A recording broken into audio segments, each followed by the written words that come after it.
ఓం శాంతి. ఈరోజు మురళి 2/3/2026. మధురమైన పిల్లలారా, మీరు స్వయం స్మృతిలో ఉంటూ ఇతరుల చేత కూడా స్మృతి అభ్యాసాన్ని చేయించండి. ఇంపార్టెంట్ కదా. యోగం మనం చేసినామంటే వేరే వాళ్ళతో కూడా మనము యోగాన్ని చేయిస్తాం. అందుకయ్యే బాబా అంటున్నారు, ఇతరుల చేత కూడా స్మృతి అభ్యాసాన్ని చేయించండి. యోగము చేయించే వారి బుద్ధి యోగం అటు ఇటు భ్రమించకూడదు. కొంతమంది యోగం చేపిస్తా అవలిస్తారు, కొంతమంది తూగుతూ ఉంటారు, కొంతమంది అటు ఇటు బుద్ధి తిరుగుతూ ఉంటుంది. ఆవలించేది నిద్రపోయేది కనపడుతుంది, బుద్ధి అటు ఇటు పోయేది ఏం కనిపిస్తుంది? వైబ్రేషన్, అటెన్షన్ అనేది జవాబుదారీతనం ఉండాలి, బాధ్యత అనేది ఉండాలి. దానికే బాబా అంటారు, బుద్ధి అటు ఇటు భ్రమించకూడదు. ప్రశ్న: ఏ పిల్లలపైన చాలా పెద్ద బాధ్యత ఉంది, వారు ఏ ధ్యాసను తప్పకుండా ఉంచాలి?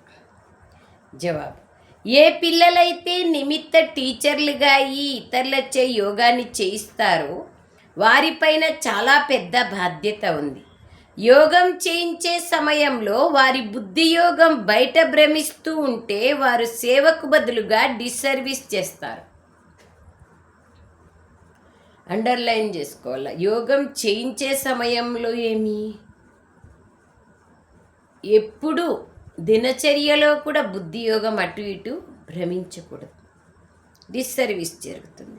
కావున నా ద్వారా పుణ్యకర్మలే జరుగుతూ ఉండాలి అనే ధ్యాస ఉంచాలి. పాట: ఓం నమ శివాయ.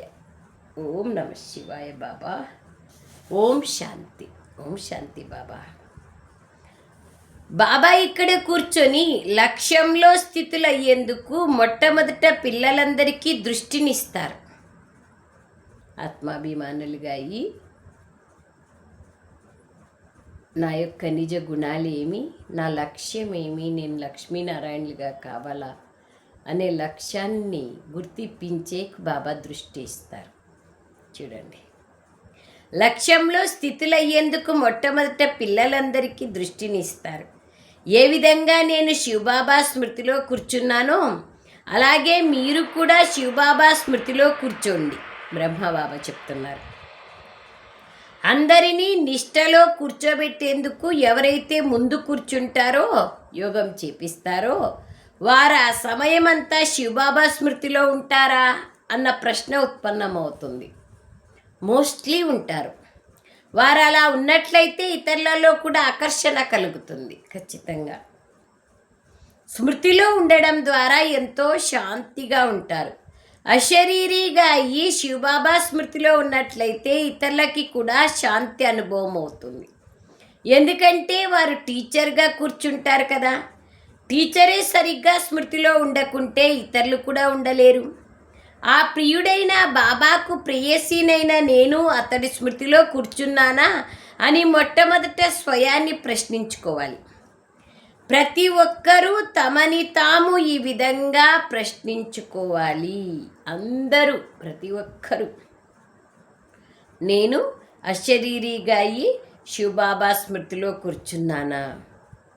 నా ద్వారా శాంతి ఇతరులకు అనుభవం అవుతుందా అని స్వయంని ప్రతి ఒక్కరూ పరిశీలన చేసుకోవాలి. బుద్ధి ఇతర విషయాల వైపుకు వెళ్ళిపోతున్నట్లయితే, దేహాభిమానం లేకొస్తున్నట్లయితే అది సేవ కొరకు కాక డిస్సర్వీస్ కోసం కూర్చున్నట్లు అవుతుంది. చూడండి, యోగంలో బుద్ధి భ్రమిస్తే కూడా డిస్సర్వీసే అంటున్నారు బాబా. ఇంకా ఎంత లోతుగా ఉంది మురళి అనేది, సర్వీస్ ఏది, డిస్సర్వీస్ ఏది అనేది ఆలోచించండి. డిస్సర్వీస్ కొరకు కూర్చున్నట్లు అవుతుంది. ఇది అర్థం చేసుకోవాల్సిన విషయం కదా. ఏ సేవ చేయకుండా కేవలం అలా కూర్చున్నట్లయితే వారు నష్టాన్ని కలిగిస్తారు. టీచర్ బుద్ధియోగమే భ్రమిస్తూ ఉంటే ఇక వారు సహాయం ఏమి చేస్తారు? నేను పుణ్యకర్మను చేస్తున్నానా అని టీచర్గా కూర్చునేవారు స్వయాన్ని ప్రశ్నించుకోవాలి. ఎంతగా చెప్తున్నారు చూడండి బాబా. క్లాస్ చేసేకపోతారు కొంతమంది బీకేస్ కూడా, టీచర్ అక్కయ్యలు ఉంటారు, అందరికీ చెప్తున్నారు.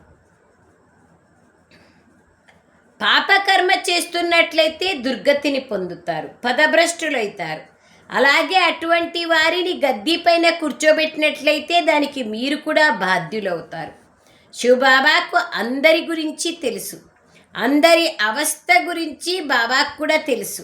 వీరి టీచర్గా కూర్చున్నారు, కానీ వీరి బుద్ధియోగమే అటు ఇటు భ్రమిస్తోంది. మరి ఇటువంటి వారు ఇతరులకు ఏం సహాయం చేయగలరు? శివబాబాకు పిల్లలుగా అయ్యి వారి నుండి వారసత్వం తీసుకునేందుకు బ్రాహ్మణులైన మీరు నిమిత్తులయ్యారు. ఓ ఆత్మల్లారా, నన్నొక్కడే స్మృతి చెయ్యండి అని బాబా అంటున్నారు. ఎంత చెప్తున్నారు టీచర్స్ స్థితిలో ఉండే వాళ్ళకి, గీతా పాఠశాల ఇన్ఛార్జీలకు, టీచర్స్గా ఉండి స్వయంని బాధ్యులుగా భావించేటువంటి సేవాదారి ఆత్మలకు, యోగం చేపించే వాళ్లకు, ప్రతి ఒక్కరికి బాబా ఈరోజు మురళి టీచర్ అక్కయ్యలకు ప్రాధాన్యంగా, మరి విద్యార్థులకు ఎవరైతే యోగం చేయిస్తారో, ఎవరైతే అనన్యులుగా ఉంటారో, అన్ని సేవల్లో ముందుకుంటారో వాళ్ళు కూడా అటెన్షన్ ఇవ్వాల్సిన విషయం. స్వయాన్ని ప్రశ్నించుకోండి. శివబాబాకు పిల్లలుగా అయ్యి వారి నుండి వారసత్వం తీసుకునేందుకు బ్రాహ్మణులైన మీరు నిమిత్తులయ్యారు. ఓ ఆత్మల్లారా, నన్నొక్కల్నే స్మృతి చెయ్యండి అని బాబా అంటున్నారు.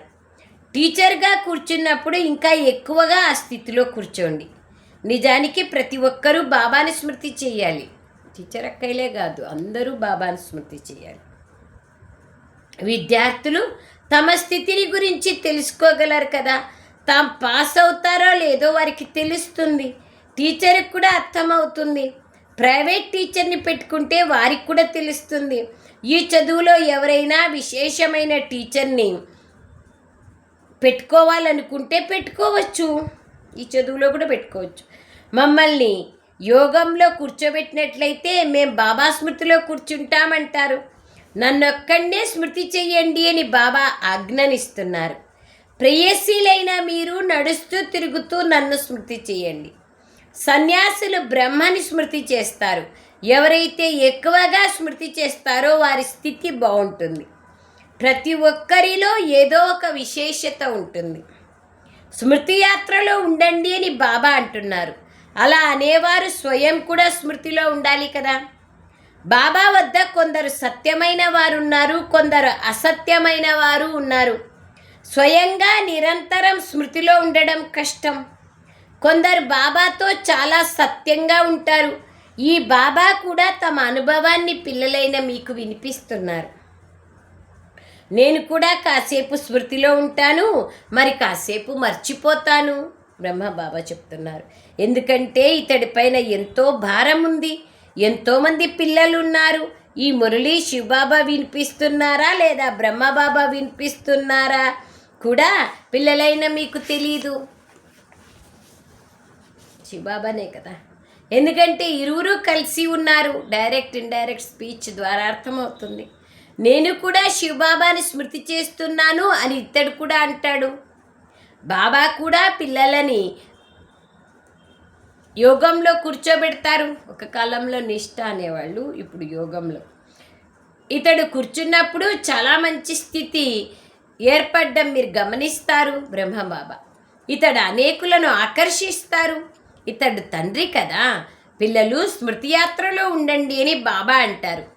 కేవలం పండితులుగా అవ్వకూడదు, మీరు కూడా స్మృతిలో ఉండాలి. స్మృతిలో ఉండకపోతే చివరిలో ఫెయిల్ అయిపోతారు. బాబా మరియు మమ్మాలకు ఉన్నత పదవి లభిస్తుంది. ఇంకా మిగిలిన వారి మాల తయారు కాలేదు. పూర్తిగా తయారైన మాలలోని మణి ఒక్కటి కూడా లేదు. పిల్లలకు ఉత్సాహం కలిగించేందుకు ఇంతకుముందు మాలను తయారు చేసేవారు, కానీ మాయ అనేకులను అంతం చేయడం బాబా గమనించారు. మొత్తం ఆధారం అంతా సేవపైనే ఉంది. ఇంతవరకు యోగం గురించి చెప్పి ఇప్పుడు ఏమంటున్నారు బాబా? సేవపైనే ఉంది. కావున ఎవరైతే యోగం చేయించేందుకు కూర్చుంటారో వారు నేను సత్యమైన టీచర్గా కూర్చున్నానా అని ప్రశ్నించుకోవాలి. లేకపోతే నా బుద్ధి అటు ఇటు భ్రమిస్తోంది, నేను ఇక్కడ కూర్చునేందుకు అర్హుణ్ణి కాను అని తెలియచేయాలి. స్వయమే తెలియచేయాలి. అంత ఫ్రాంక్గా ఉండేవాళ్ళు ఎవరున్నారబ్బా? అంతేకాని ఎవరు పడితే వారు ఇక్కడ కూర్చోకూడదు. అండర్లైన్ చేసుకోండి. కొందరు నోటి ద్వారా మురళి వినిపించలేరు, కానీ స్మృతిలో బాగా ఉంటారు. కానీ ఇక్కడ రెండింటిలోనూ ముందుకెళ్ళాలి. ప్రియుడు చాలా ప్రియమైన వారు, ఇతన్ని చాలా ఎక్కువగా స్మృతి చేయాలి. ఇందులోనే శ్రమ ఎక్కువగా ఉంటుంది. ప్రజలుగా ఉండడం సహజం, వారు జ్ఞానాన్ని అంతగా తీసుకోలేరు.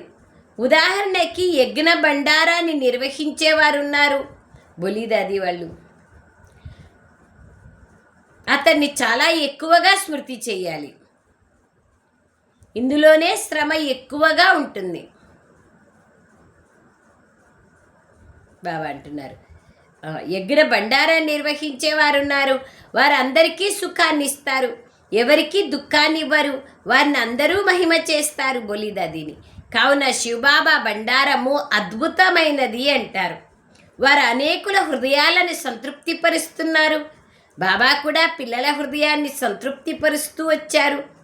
నన్ను స్మృతి చెయ్యండి మరియు ఈ చక్రాన్ని బుద్ధిలో ఉంచుకోండి అని బాబా అంటారు. ఇప్పుడు ప్రతి ఒక్కరూ తమ కళ్యాణాన్ని చేసుకోవాలి, పూర్తిగా సేవలో నిమగ్నమైపోవాలి. మీరు చాలా దయాహృదయులుగా కావాలి. మనుష్యులు ముక్తి జీవన్ముక్తుల కోసం ఎన్నో ఎదురుదెబ్బలు తింటూ ఉంటారు. ఎవరికీ సద్గతి గురించి తెలియదు. ఎక్కడి నుండైతే వచ్చామో అక్కడికే తిరిగి వెళ్ళాలని భావిస్తారు. ఇదంతా ఒక నాటకం అని కూడా భావిస్తారు, కానీ ఏమీ అర్థం చేసుకోరు. కొన్ని చోట్ల క్లాసులేకి ముస్లింలు కూడా వస్తారు. వాస్తవానికి మేము దేవీ దేవతా ధర్మానికి చెందిన వారమే, కానీ మధ్యలో ముస్లిం ధర్మంలోకి బదిలీ అయ్యాము అంటారు. చాలా మంచిది ఆ విధంగా ఉంటే. మేము 84 జన్మలను తీసుకున్నాము అంటారు. సింధులో కూడా 5-6 ముస్లింలు వచ్చేవారు, ఇప్పుడు కూడా వస్తున్నారు. కానీ ఇంకా మున్ముందు వెళ్ళగలుగుతారో లేదో చూడాలి. ఎందుకంటే మాయ కూడా బాగా పరీక్షిస్తుంది. కొందరు బాగా నిలుస్తారు, కొందరు నిలవలేరు. బాబా నియమాల్లో కూడా కొంతమంది నిలవలేరు. వాళ్ళ కమ్యూనిటీ వాళ్ళు మీరు ఇట్లా నియమాల్లో ఉంటే ఎట్లా అని కూడా అంటారు. సో ఇవన్నీ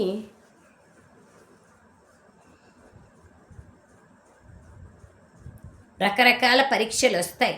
ఎవరైతే 84 జన్మలు తీసుకొని ఉంటారో వారు ఎప్పుడూ చలించరు. ఇది మిగిలిన వారు ఏదో ఒక కారణం వల్ల లేదా ఏ కారణము లేకుండా కూడా వెళ్ళిపోతారు. దేహాభిమానం కూడా చాలా ఎక్కువగా వస్తూ ఉంటుంది. పిల్లలైన మీరు అనేకుల కళ్యాణం చేయాలి, లేకపోతే మీరు ఏ పదవిని పొందుతారు? మీ కళ్యాణం కొరకే మీరు ఇల్లు వాకిళ్ళు వదిలారు, అంతేకాని మీరు బాబాకి ఏమీ ఉపకారం చేయడం లేదు. అది బాబా సేవ చేస్తున్నామంటే మనమేమో మెహర్బానీ బాబాకు చూపిస్తున్నామని కాదు, మన కళ్యాణం మనం చేసుకుంటున్నాం, మన భాగ్యం మనం తయారు చేసుకుంటున్నాం. బాబాకేం ఉపకారం మనం చేస్తలేదు. బాబా పిల్లలుగా అయ్యారు కాబట్టి సేవ కూడా అదే విధంగా చేయాలి. మీకు రాజ్యం యొక్క మెడల్ లభిస్తుంది. 21 జన్మలు సదా సుఖం యొక్క రాజ్యం లభిస్తుంది. కేవలం మాయపైన విజయాన్ని పొందాలి మరియు ఇతరులకు కూడా నేర్పించాలి. కొందరు ఫెయిల్ అయిపోతారు కూడా. రాజ్యం తీసుకోవడం చాలా కష్టమని భావిస్తారు. అలా భావించడం బలహీనత అని బాబా అంటారు. అంతే కదా, ధైర్యం పెట్టి ముందుకెళ్ళాలి, కానీ ఏడైతుందిలే అంటే కుదరదు కదా. సో బాబా అంటున్నారు, మీకు రాజ్యం యొక్క మెడల్ లభిస్తుంది. 21 జన్మలు సదా సుఖం యొక్క రాజ్యం లభిస్తుంది. కేవలం మాయపై విజయాన్ని పొందాలి మరియు ఇతరులకు కూడా నేర్పించాలి. కొందరు ఫెయిల్ అయిపోతారు కూడా. రాజ్యం తీసుకోవడం చాలా కష్టమని భావిస్తారు.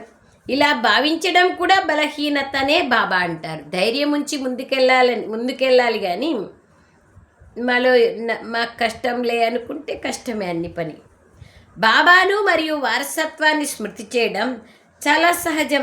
పిల్లలకు రాజ్యాన్ని తీసుకునే ధైర్యం ఉండదు, కావున వారు పిరికివారై కూర్చొని ఉండిపోతారు. అంటే రారు అని. వారు స్వయం తీసుకోరు, ఇతరులను తీసుకొనివ్వరు. మరి దాని పరిణామం ఎలా ఉంటుంది? రాత్రింబవళ్ళు సేవ చేయండి అని బాబా అంటారు. కాంగ్రెస్ వారు కూడా ఎంతో శ్రమించారు దేశానికి స్వతంత్రం తేవడానికి. ఎంతో చేశారు కాబట్టే విదేశీయుల నుండి రాజ్యాన్ని పొందారు. అలాగే మీరు ఇప్పుడు రావణ్ నుండి రాజ్యాన్ని తీసుకోవాలి. అతడు అందరికీ శత్రువు. తాము రావణ్ణి మతం పైన నడుస్తున్నామని ప్రపంచానికి తెలీదు. కావుననే అందరూ దుఃఖితులుగా ఉన్నారు. ఎవరికీ సత్యమైన హృదయపూర్వకమైన సుఖం లేదు. నేను పిల్లలైన మిమ్మల్ని సదా సుఖస్వరూపులుగా చేసేందుకు వచ్చాను. శివబాబా తెలియచేస్తున్నారు. కావున ఇప్పుడు శ్రీమతం పైన నడుస్తూ శ్రేష్టంగా ఉండాలి. మోస్ట్ ఇంపార్టెంట్ థింగ్ ఇది. భారతవాసులు తమ ధర్మాన్ని పూర్తిగా మర్చిపోయారు. యథా రాజా రాణి తథా ప్రజ అందరూ మర్చిపోయారు. సృష్టి చక్రం ఎలా తిరుగుతోంది అన్న జ్ఞానం పిల్లలైన మీకు ఇప్పుడు తెలుస్తోంది. అయినా గడియ గడియ మర్చిపోతూనే ఉంటారు. బుద్ధిలో ఏమీ నిలవదు. ఎంతోమంది బ్రాహ్మణులుగా అవుతారు, కానీ చాలామంది కచ్చాగా ఉన్న కారణంగా వికారాలే కూడా వెళ్తూ ఉంటారు. అన్ని విషయాలు బాబాకు తెలుస్తాయి. ఏమి చేసినా దాగదు.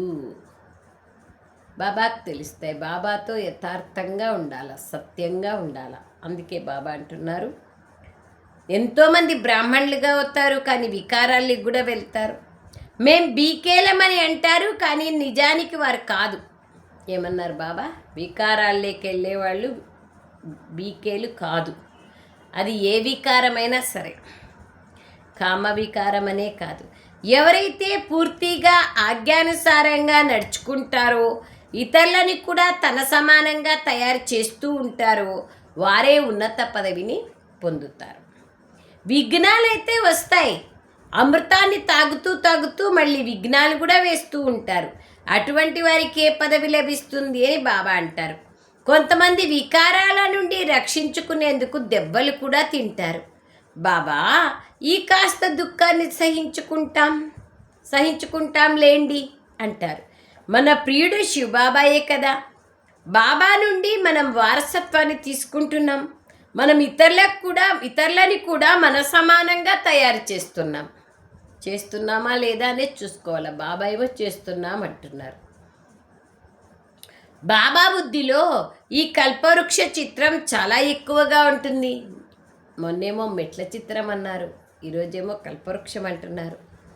బాబాకి ఒక్కొక్కసారి ఒక్కొక్క నష వస్తూ ఉంటుంది. బాబా దానికి చాలా ఎక్కువ ప్రాధాన్యత ఇస్తారు. కల్పవృక్ష చిత్రం తయారైన కొత్తల్లో బాబా మామూలుగా కార్బన్ పెట్టి వేస్తారు కదా, ఆ విధంగా అనేక కాపీలు తీపిచ్చి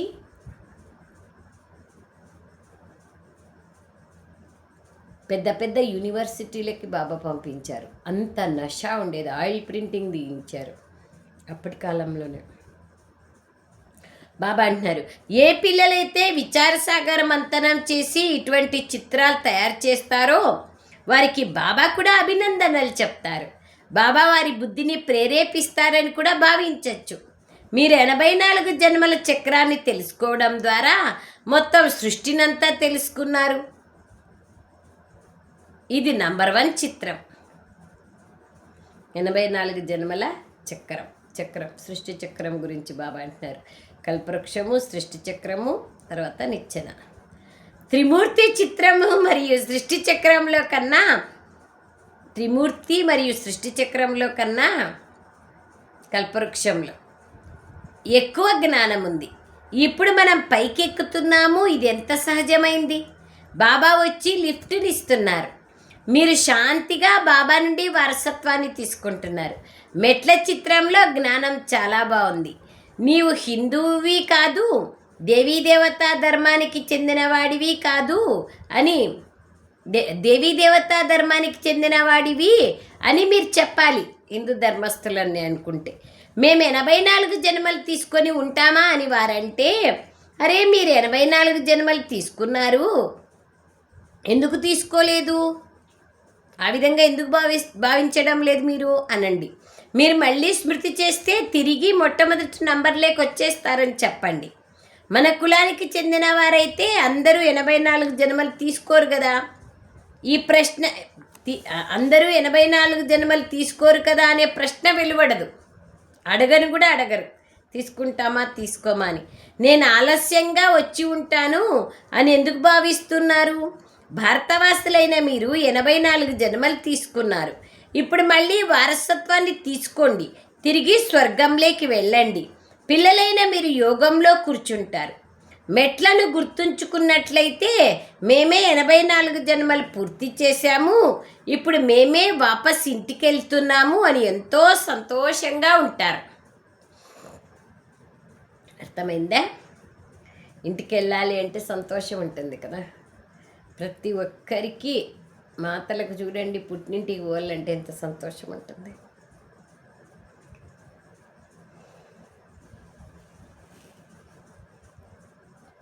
ఎంతో సంతోషంగా ఉంటారు. ఇక్కడ ఎంత సంతోషం ఉంటుంది. సేవ చేయాలన్న ఉల్లాసం కూడా ఉండాలి. అర్థం చేయించే విధానాలు కూడా ఎన్నో లభిస్తాయి. మెట్ల చిత్రం గురించి అర్థం చేయించండి. చిత్రాలన్నీ కావాలి కదా, త్రిమూర్తి చిత్రం కూడా కావాలి. మీరు నా భక్తుల దగ్గరికి వెళ్ళండి, శివాలయాలకు వెళ్ళి వారికి జ్ఞానాన్ని వినిపించండి అని బాబా అంటారు. వారు మీకు మందిరాలలో లభిస్తారు. మందిరాల్లో కూడా ఈ మెట్ల చిత్రం పైన అర్థం చేయించవచ్చు. మేం బాబా పరిచయాన్ని ఇచ్చి ఎవరెవరి కళ్యాణం చేయాలి అని రోజంతా బుద్ధిలో తిరుగుతూ ఉండాలి. అది ఇంపార్టెంట్. అందుకే అనేకమైన సేవా సాధనాలు తయారు చేసేది కాదు, ఒక్కొక్కరికి జ్ఞానం ఇచ్చి వాళ్ళను తన సమానంగా తయారు చేయాలి. నేను బాబా పరిచయాన్ని ఇచ్చి ఎవరెవరి కళ్యాణం చేయాలి అని రోజంతా బుద్ధిలో తిరుగుతూ ఉండాలి. దినప్రతిదినము బుద్ధి తాళం తెరుచుకుంటూ ఉంటుంది. ఎవరైతే వారసత్వాన్ని పొందాల్సి ఉంటుందో వారు తప్పకుండా వస్తారు. రోజు రోజు నేర్చుకుంటూ ఉంటారు. కొందరిపైన గ్రహచారం కూర్చుంటే బాబా అర్థం చేయించాల్సి పడుతుంది. మా పైన గ్రహచారం ఉంది కాబట్టి మా ద్వారా సేవ జరగడం లేదు అని వారు భావించరు. మొత్తం బాధ్యత అంతా పిల్లలైన మీపైనే ఉంది. మీరు మీ సమానంగా అందరినీ బ్రాహ్మణులుగా చేస్తూ ఉండండి. సేవలో ఉండడం ద్వారా ఎంతో సంతోషం కలుగుతూ ఉంటుంది. అనేకుల కళ్యాణం జరుగుతూ ఉంటుంది. బొంబాయిలో సేవ చేయడం బాబాకి ఎంతో సంతోషాన్ని కలిగించేది. కొత్త పిల్లలు ఎంతోమంది వచ్చేవారు. బాబాకు సేవ చేయాలని ఎంతగానో ఉంటుంది. పిల్లలు కూడా ఈ విధంగా దయాహృదయులుగా కావాలి. సేవలో నిమగ్నమైపోవాలి. చూసారా ఏం చెప్తున్నారు బాబా? సేవ యొక్క లెహర్ వచ్చింది ఈరోజు బాబా. యోగం గురించి చెప్పి, యోగం చేసినప్పుడు చేపించినప్పుడు ఎలా ఉండాలి, టీచర్లు ఎలా ఉండాలి, స్టూడెంట్లు ఎలా ఉండాలి, ఎవరిని గద్దె మీద కూర్చోబెట్టాలి, ఎన్ని విషయాలు చెప్పినాయి బాబా. ముస్లిం సహోదరులు కూడా బాబా బిడ్డలుగా ఉన్నారు. చిత్రాల పలానివి ఎన్ని విషయాలు ఎంతగానో ఉంటుంది. బాబా అంటున్నారు బాబాకు సేవ చేయాలని ఎంతగానో ఉంటుంది. నిమగ్నమైపోవాలి. ఎప్పటి వరకు నేను ఇతరులను నా సమానంగా తయారు చేయను అప్పటి వరకు భోంచేయను అని హృదయంలో ఉండాలి. మొదట పుణ్యం చేసి పాపాత్మను పుణ్యాత్మగా తయారు చేసి ఆ తర్వాతనే భోజనం చేస్తానని భావించాలి కోర్సు ఇచ్చి. కావున ఈ విధంగా సేవలో నిమగ్నమైపోవాలి. ఎవరో ఒకరి జీవితాన్ని సఫలం చేసిన తర్వాతనే భోంచేయాలి. చూస్తున్నారా? అండర్లైన్ చేసుకోండి. అంతవరకు నాష్టా తినకూడదు. ఆఖరికి అక్కయ్యలు జ్ఞానంలోకి రాలేదు, కనీసం మురళీకి రాలేదు, టిఫిన్ తయారు చేస్తూ ఇంట్లో ఉన్నారు. మనం క్లాస్కి వచ్చినాం సెంటర్కి, ఇంటికి వెళ్ళి ఫస్ట్ మురళీ చెప్పాలి వాళ్ళకి, తర్వాతనే మీరు వాళ్ళు చేసిన వంట తినాలి. ఇంపార్టెంట్. సేవలో నిమగ్నం అయిపోవాలి. ఎవరో ఒకరి జీవితాన్ని సఫలం చేసిన తర్వాతనే భోంచేయాలి. మీ సమానంగా బ్రాహ్మణులుగా తయారు చేసేందుకు ప్రయత్నించాలి. బాబా లెహర్ చూడు ఎట్లుందో, సేవ సేవ సేవ సేవ సేవ.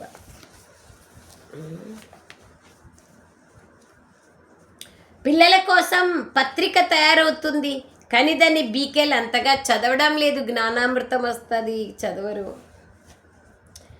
మేము చదవాల్సిన అవసరం లేదు, ఇది బయటి వారి కోసమని భావిస్తారు. కానీ టీచర్ లేకుండా బయట వారు ఏం అర్థం చేసుకోలేరని బాబా అంటారు. ఇది బ్రహ్మకుమారి కుమారుల కొరకే, కావున దీన్ని చదివి రిఫ్రెష్ అవ్వాలి. మ్యాగజైన్ని పూర్తిగా ఎవరెవరు చదువుతున్నారని బాబా అన్ని సెంటర్ల వాళ్ళని ప్రశ్నిస్తున్నారు. అమ్మయ్యో, చూస్తున్నారా, అందరు ఫెయిల్ అయిపోయినాం. వాళ్ళ జ్ఞానామృత్, తెలుగు జ్ఞానామృత్ మ్యాగజైన్ ద్వారా మీరు ఏమర్థం చేసుకున్నారు, అది ఎంతవరకు సరిగ్గా ఉంది, మీరు చాలా మంచి మ్యాగజైన్ తయారు చేశారు, కావున మీకు ధన్యవాదాలు అని మ్యాగజైన్ తయారు చేసేవారికి రాయాలి. మ్యాగజైన్ చదివేందుకు పూర్తిగా ప్రయత్నించాలి. అది పిల్లల్ని రిఫ్రెష్ చేసేందుకే తయారు చేయించబడుతుంది, కానీ పిల్లలు వాటిని చదవడం లేదు. బాబా భాషనిచ్చేందుకు మా వద్దకు ఫలానా వారిని పంపించండి అని ప్రసిద్ధి చెందిన వారిని అడుగుతూ ఉంటారు.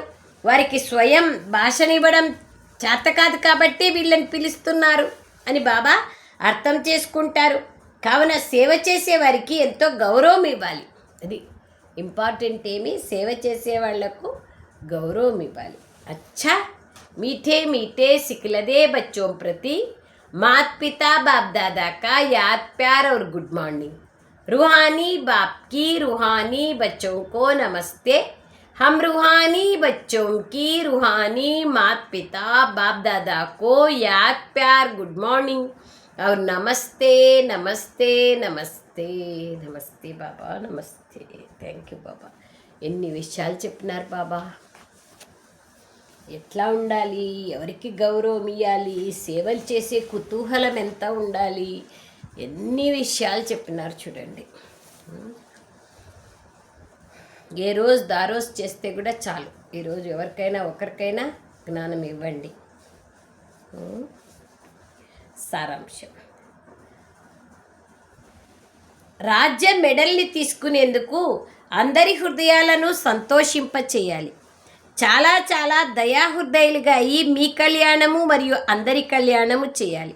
చాలా బాగా సేవ చేయాలి. దేహాభిమానం లేకొచ్చి డిస్సర్వీస్ చేయకూడదు. సదా పుణ్యకర్మలనే చేయాలి. మీ సమానంగా బ్రాహ్మణులుగా తయారు చేసే సేవను చేయాలి. సేవాదారుల పైన గౌరవాన్ని ఉంచాలి. వరదానం: మనన శక్తి ద్వారా వ్యర్థపు బరువుని సమాప్తం చేసుకునే సదా శక్తిశాలిగా కండి.